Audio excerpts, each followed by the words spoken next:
Hi, welcome everyone. My name is Karen Neal and I am a fine art painter. My main medium is oil paints, but I also work in acrylics and pastels. From time to time, I dabble in watercolor. As past president and current board member of the Anaheim Art Association, I am also a fan and follower of the Anaheim Museo and Cultural Center, who I have created this demonstration for. I typically paint more realistically, like this,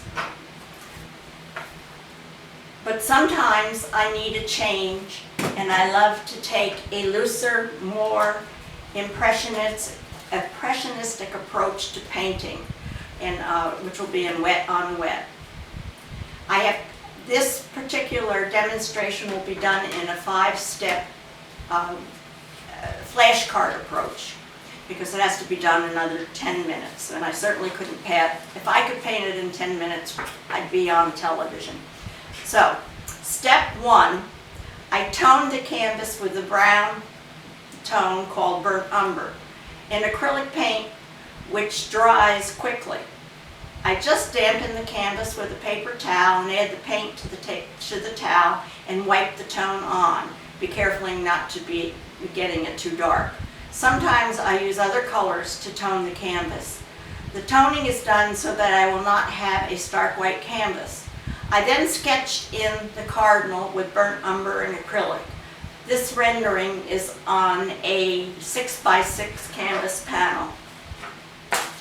In the next step, step 2, I did an underpainting of darks, mediums, and lights on the bird in burnt umber acrylic, which gives me a map for adding shades of the red tones, darks and mediums on the Cardinal.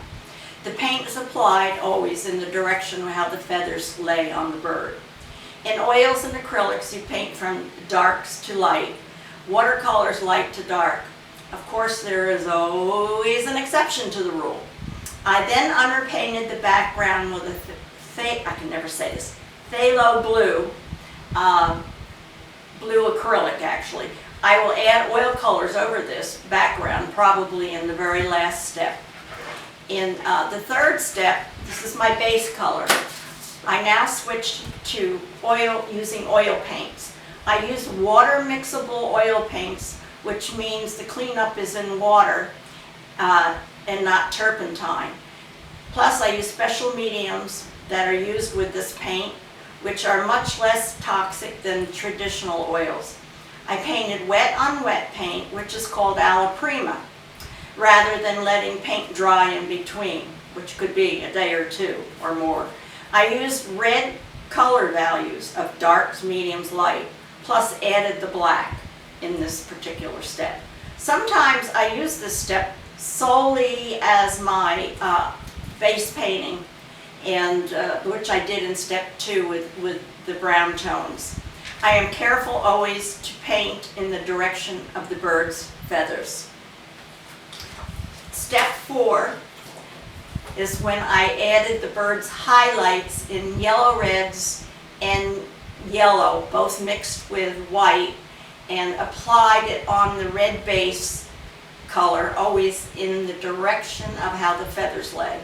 I don't use pure white as a highlight because this would turn the red to pink. I am working in a more impressionistic way on this bird for the fun of it. Before the next step, I added color to the bird's eye with a mixture of burnt umber and yellow to bring out the highlights and some of the color in his eye.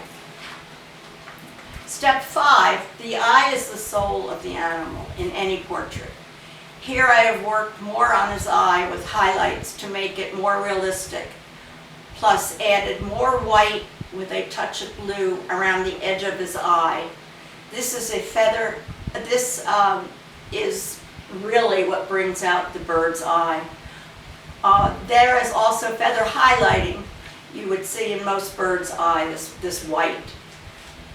Next I added some more black, exception to the rule, around the outside of the eye, plus applied this black to his feathers around the beak. I also worked highlights on his beak, on his base color, and touched up feather highlights all over the bird. still in the direction of how the feathers lay. Finally, I took aqua color oil paint and added some white to it for the background. So here's the actual painting again. You can see the real aqua color. When you take a photograph of a painting, usually you don't get the right color. Here I signed the painting, and I take the painting and hang it near my easel where I look at it for a few days to see if I want to make any additions. I hope you all enjoyed my presentation. To see more of my paintings, go to my website, KarenNeal.com. I am just starting to post on YouTube, so please check there also. I enjoy painting pet portraits especially, so feel free to contact me if you would like your family pet portrayed in a fine art portrait. Thank you again for watching. Hope to see you next time.